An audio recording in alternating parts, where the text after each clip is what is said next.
The Parents Guide Podcast, powered by online courses from shinetraining.co.uk. A parent's guide to elective home education.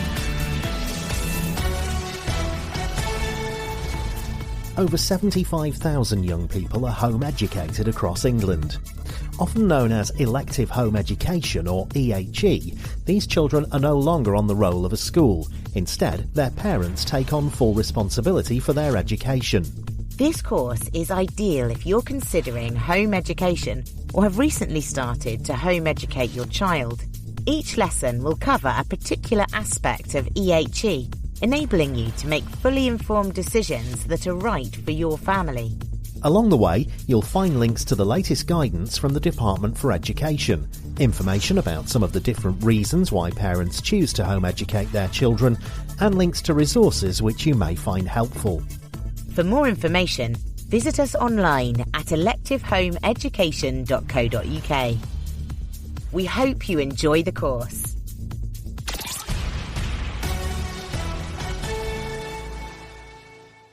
Online training from shinetraining.co.uk. Alongside accessing this course, we advise that you read the Department for Education guidance for elective home education. We also recommend liaising with your local authority home education officers to find out about support and resources that are available in your area. You may feel that you have no alternative but to home educate. In this case, we would advise working through the podcast and then having a discussion with an officer from your local authority to check that your child's school and local services have exhausted the support that they can offer your family. Our courses are for guidance purposes only. We pull together the key points and information to help you make informed decisions.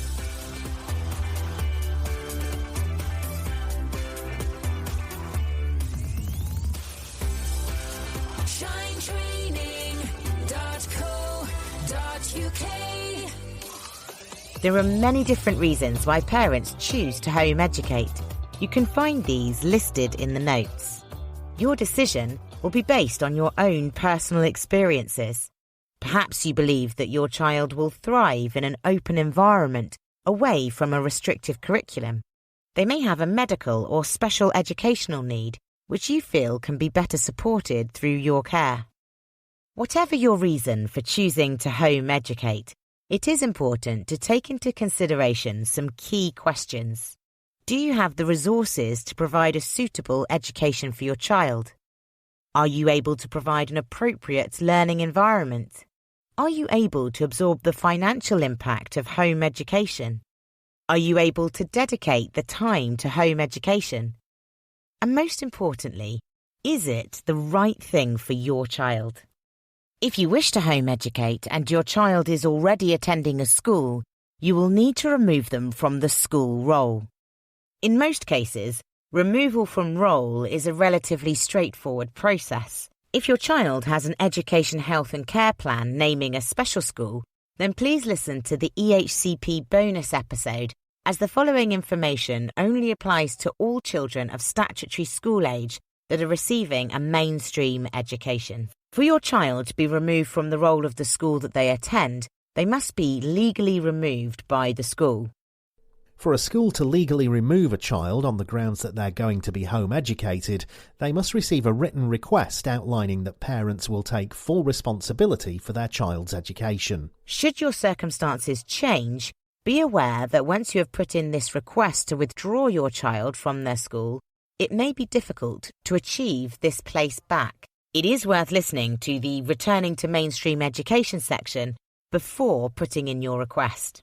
Be mindful that if your child is not attending the school that they are on roll at, and this absence is not authorised by the school is likely to follow the steps outlined in their attendance policy. A copy of this policy can be requested from the school and may be accessible on their website. In the notes, you can find a link to more information about the steps that they may take. Every local authority in the country has the responsibility of making sure that every child of compulsory school age living in its area is receiving a suitable education. Each parent has a duty under Section 7 of the 1996 Education Act to ensure that if their child is of compulsory school age, they are receiving a suitable education either by attending school or being educated otherwise. EHE is a form of education otherwise than at school. This means that your local authority, or LA as it is sometimes referred to, has a responsibility to ensure that your child or children are being properly educated. If a child is being home educated, the local authority are entitled to make informal inquiries to establish what education the child is receiving. Don't worry if you're new to EHE. They should allow for some time to get established with home education. There is no obligation for parents to respond to these inquiries, but not responding means that the local authority cannot satisfy itself that your child is receiving a suitable education. As a result, the LA may have to use their statutory powers to ensure that your child receives a suitable education. You can find a link in the notes to more information about the steps that they may take. Your local authority should have a policy in place which outlines how it approaches elective home education. It will set out how it monitors suitable education and how it reviews this information. It's common for EHE to be reviewed on an annual basis. There is a lot of variation in how families home educate. In the notes, you can find a link to some helpful examples to consider, which may help you to demonstrate the suitable education that you are providing. Alongside the local authority wanting to establish that suitable education is being provided, the education will also need to be efficient and full-time. But what exactly do those phrases mean? Let's break them down. Suitable. A suitable education would be one that took account of the age, aptitude and ability of the child. If, for example, they were a talented artist or a gifted mathematician, the education they would receive would enhance this gift, building on their knowledge and skills. If over a period of time their ability levels were maintained and not enhanced, it would be difficult to say that they were receiving a suitable education. Likewise, if a child with a barrier to learning was being encouraged to work beyond their natural capabilities, again, it would be difficult to describe this as suitable education. It is likely to be much easier for you to show that the education provided is suitable if attention has been paid to the breadth and content of their overall learning experience and the concepts of progress and assessment in relation to your child's ability. Your child should learn in an appropriate environment, one which makes it easy to stay engaged and think clearly. Consider carefully the surroundings that they're going to learn in, and don't forget, it doesn't always have to be indoors. The freedom of home education means your child now has a world of different environments to learn in. Full-time. As well as not being limited to environments, there are also no set term dates. Your child is likely to receive education with a much greater level of one-to-one support. Therefore, having this flexibility helps to maintain the provision of full-time education. Your local authority will be looking at your own personal circumstances and at the very least, expect that education occupies a significant period of your child's life. Don't worry, they'll take into account some holiday time too. Efficient. An efficient education achieves what it sets out to achieve. It should prepare your son or daughter for life in the community that they are part of. It is important to note that just because the education is efficient doesn't mean that it is suitable. There are a wide variety of ways to provide education for your child. Aside from working directly with your child, you could employ a tutor, perhaps somebody with a particular specialism. You could also find a group of local home educators or access museums and community resources such as your local library.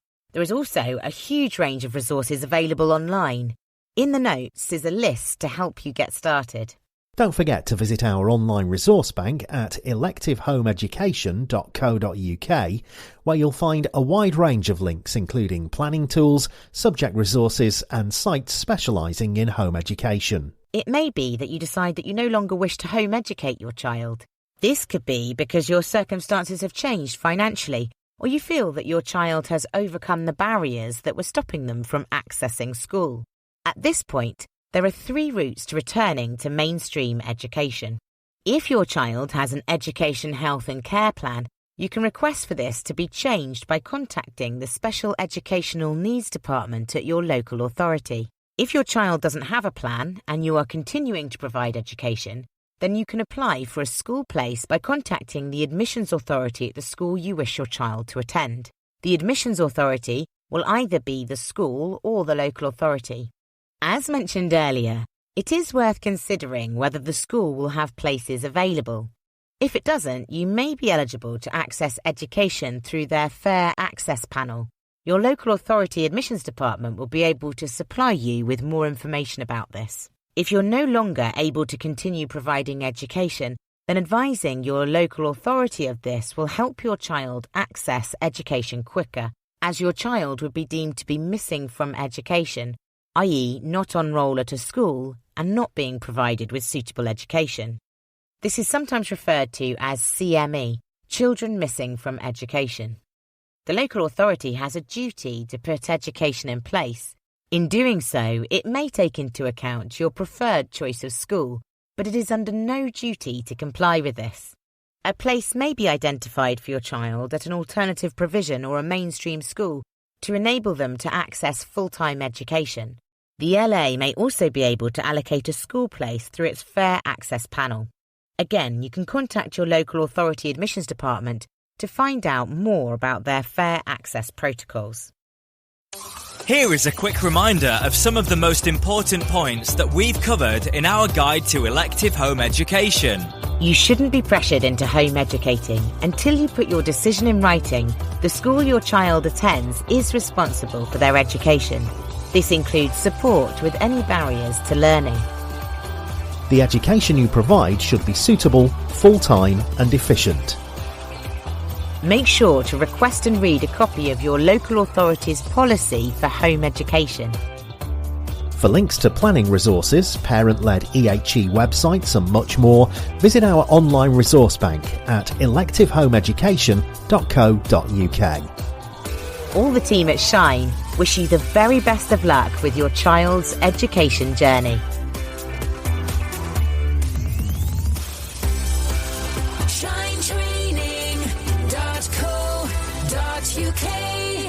We value your feedback. Please feel free to email us info@shinetraining.co.uk or tweet us @shinetraininguk.